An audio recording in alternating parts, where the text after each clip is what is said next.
तो ये मैं असल में सॉल्व कर रहा हूँ स्टेप 1।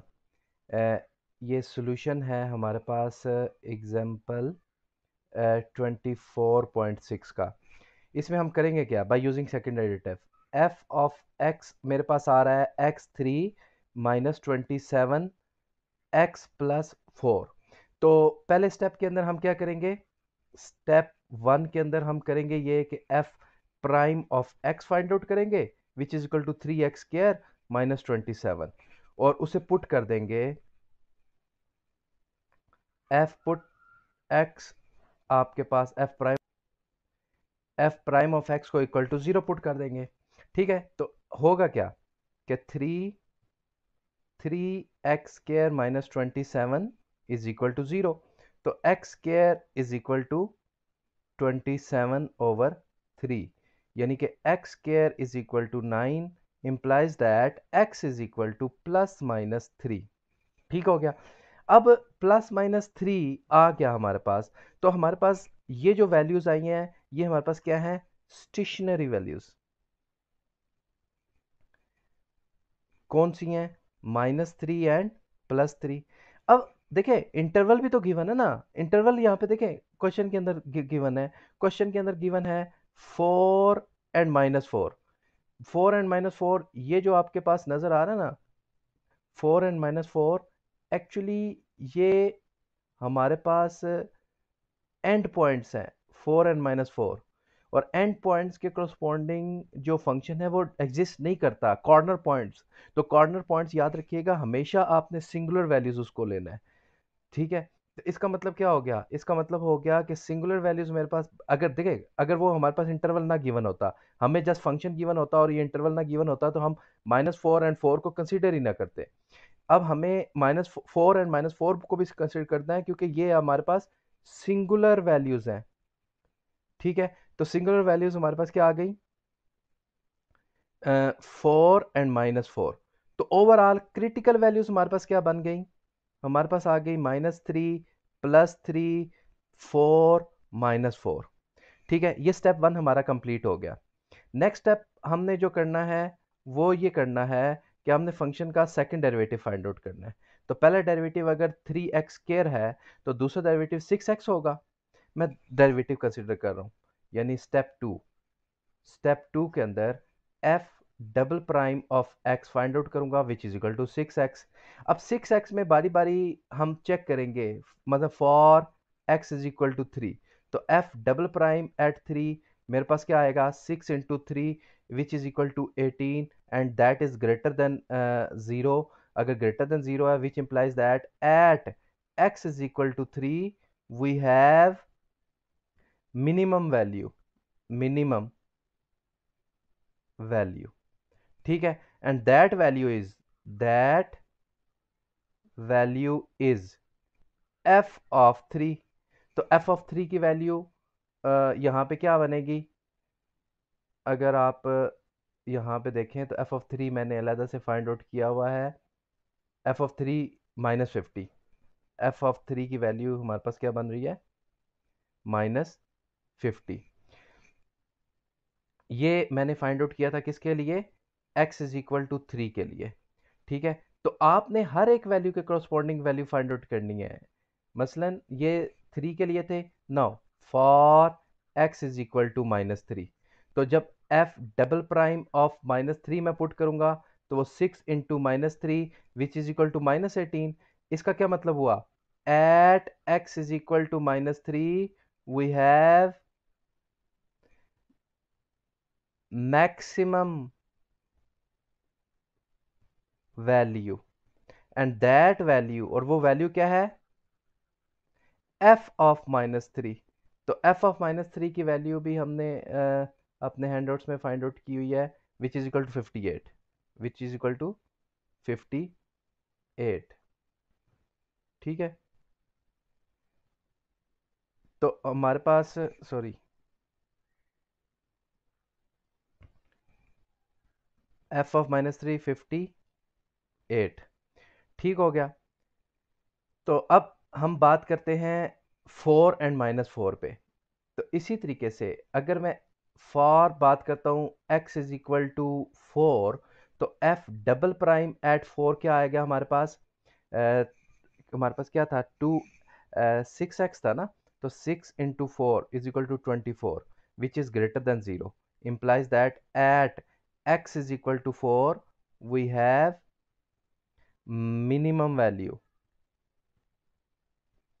उल्टा यूज याद रखना है कि अगर आपके पास ग्रेटर देन 0 है तो मिनिमम होगी, अगर लेस देन 0 है तो मैक्सिमम होगी।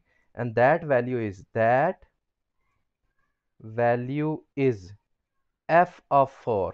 एफ ऑफ 4 का मतलब क्या है कि आपके पास ये जो वैल्यू है हमने हैंडआउट्स के अंदर फाइंड आउट की हुई है, यहाँ से मैं देख लेता हूँ।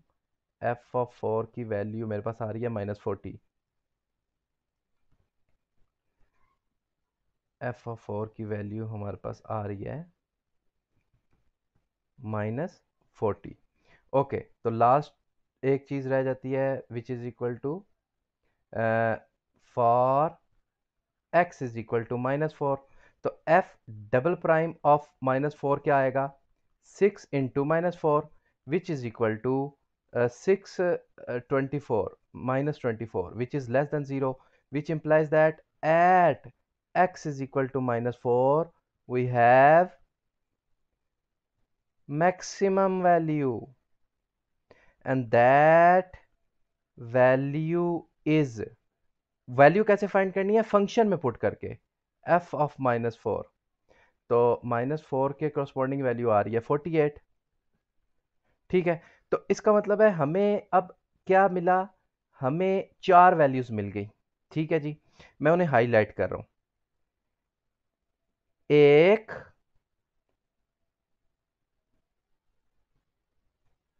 दो, ये जो ग्रीन कलर की मैंने हाईलाइट किया है ये दोनों के दोनों जो हैं वो हमारे पास मैक्सिमम वैल्यूज हैं।